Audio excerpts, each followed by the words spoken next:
It's everyone's worst nightmare, your cell phone taken over by an attacker. They've taken over all of your social media, they've taken over your email account, and you have lost access to everything.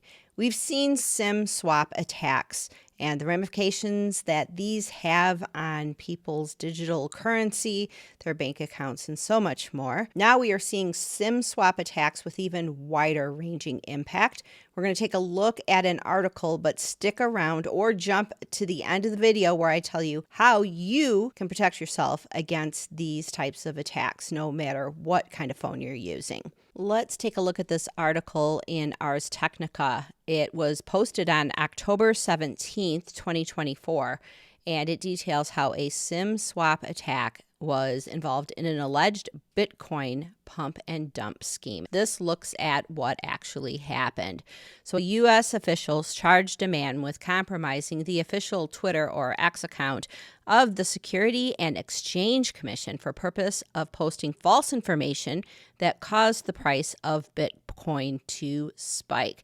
This happened in January. If you don't know what a SIM swap attack is, the subscriber identity module card, or that SIM card that is in your cell phone, is an identifier that basically says, this is Kathy's cell phone. In this particular case, an attacker used a false identity to induce an employee of a cellular carrier to move the phone number off of the current SIM card and to a new one.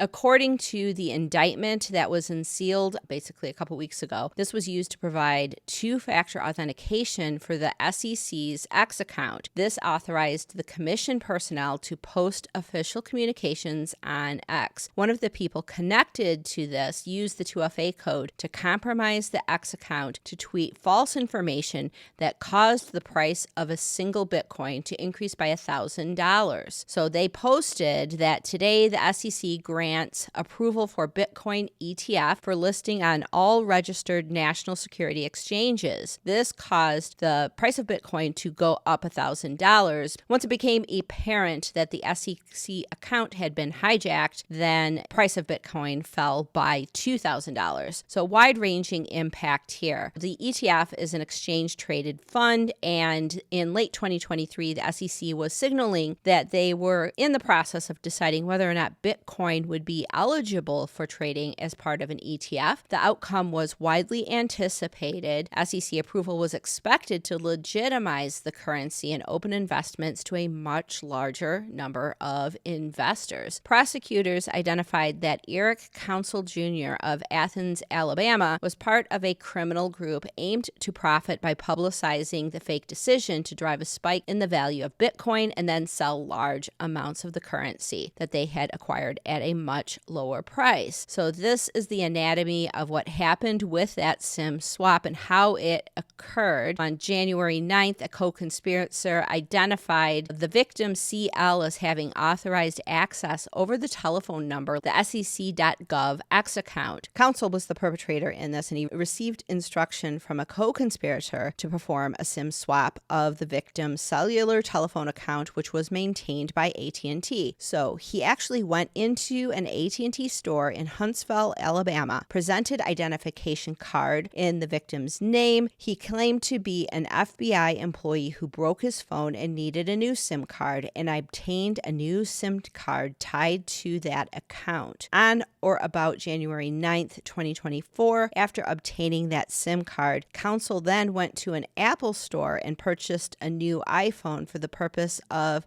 effectuating the SIM swap. He then inserted the SIM card into the iPhone in order to receive two-factor security reset codes associated with the SEC Gov X account. So he got the confirmation code, basically took over the Twitter or X account, and was able to post that malicious tweet, causing the price of Bitcoin to rise. After the SIM swap, Prosecutors say that counsel then performed numerous internet searches that incriminated him in this conspiracy. Some of the searches included SEC Gov hack, Telegram SIM swap, how can I know for sure if I'm being investigated by the FBI, and what are the signs that you are under investigation by law enforcement or the FBI, even if you have not been contacted by them. So he definitely knew that he had done something wrong, and this indictment and a company press release didn't say precisely how the SEC account was compromised, but that 2FA code, usually that is the second factor of authentication. So you would have the username and a password, and then you would need that 2FA code. However, the problem is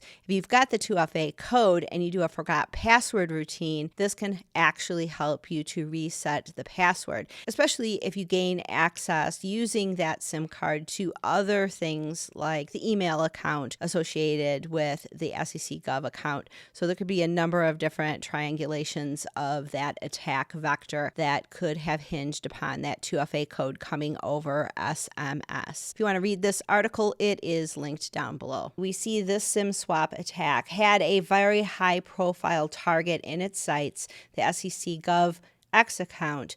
Now, here's the thing. If you are using SMS-based two-factor accounts and you have anything that is high profile or anything that is of value, from bank accounts to cryptocurrency accounts to high-profile Twitter or even Instagram accounts, then using SMS-based two-factor codes can put your important assets at risk. As such, we always recommend that you use something like Google Authenticator or any legitimate authenticator app in order to get that time-based code that is your second factor of authentication beyond the username and password. Now, if you are not using 2FA for protecting of your important accounts, it's time that you do so. There's a whole other problem of things happening with reused passwords, passwords that have been exposed in breaches, and if you don't have that second factor protecting your important assets, your assets are at risk. So what is someone to do when a malicious attacker can go into the AT&T store with a fake ID purporting to be you and take over your cell phone number?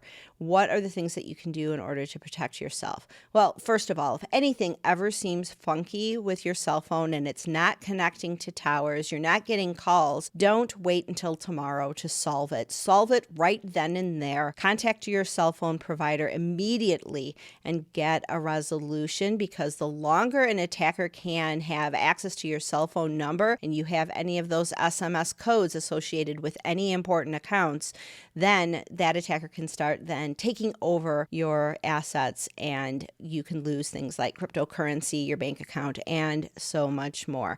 So if you see something wrong, take action immediately. Now, there's another solution out there. If this is of concern to you, if you have high value assets, whether it's your X account, your Google accounts, whatever it is, and you want to protect yourself, I'd like to show you a service that is available. There's a link down below if you'd like to go explore on your own, but I'd like to show you Cloaked Wireless and what they offer and explain what exactly this is. So if you are very concerned about a SIM swap attack, one thing that you can do is to get a secondary SIM through something like Cloaked Wireless. Now, Cloaked Wireless is a cellular service that uses other cellular providers' networks, but it does have a way of safeguarding your SIM so that attackers cannot get a hold of it. There's an affiliate link down below if you are interested in learning more about it. SIM swap obviously is a problem that can affect people who have assets. The pricing for secure SMS only $25 a month, and you have 500 megabytes in high-speed data.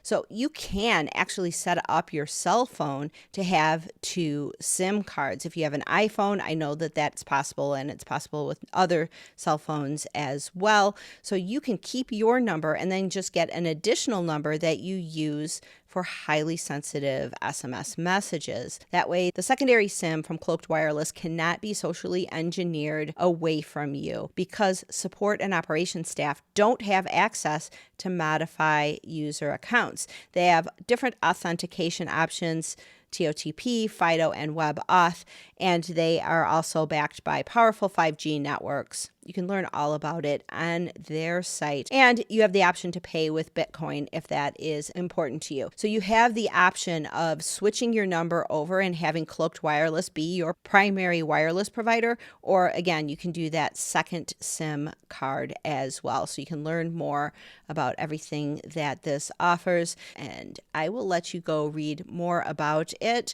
I like the fact that you can have a secondary SIM. You can do an eSIM or a physical SIM. The basic benefit of using Cloaked Wireless is that you are the only one that can modify your account. You control SIM swaps, port outs, and all other details of your wireless service. So they are very responsive to any kinds of inquiries. If you have more questions, you can ask them. I just wanted you to be aware that this exists and talk about some of the reasons why someone would want to use this. Now, what's the profile of somebody who would want to use something like Cloaked Wireless? Let's say you have a very high value asset or account that you need to secure and you can't have it hacked no matter what. It would financially destroy you. It would hurt your business. It would hurt so many things in your life. You have to protect this at all costs. And they don't allow for time-based authenticator, app-based two-factor authentication. They only have SMS-based authentication. Many banks still to this day do not have authenticator-based, that time-based code that rotates every 30 seconds. So if you have your money in a bank that does not allow for that time-based code, that might be an option where you would want to have something like Cloaked Wireless, a secondary number, or even porting your entire number over to Cloaked Wireless and make sure that those SMS codes that are coming to your phone are protected and that you cannot become a victim of SIM swapping. Now, there are other risks to the cellular network. There are other risks to the phone network that are just inherent in all phones. If you have to have secure communication, you need to be using something like Signal and not relying on the phone networks whatsoever, because there are stories. I just heard that some candidates that are running for president have had their phones compromised because of just the underlying network that all of our cell phones are operating on. I have a video on that. I will link that down below if you'd like to learn more. But look at Cloaked Wireless. If you're looking to protect yourself against SIM swap attacks, if you have high value assets that you need to protect, Cloaked Wireless is a great solution that can put your mind at ease. I hope this video was helpful to you.